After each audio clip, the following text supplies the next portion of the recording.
చక్కని సీతకి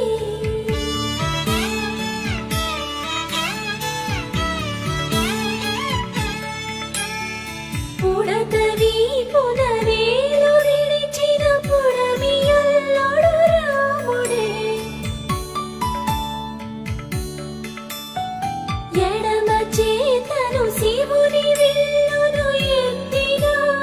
రాముడే ఎత్తగలడా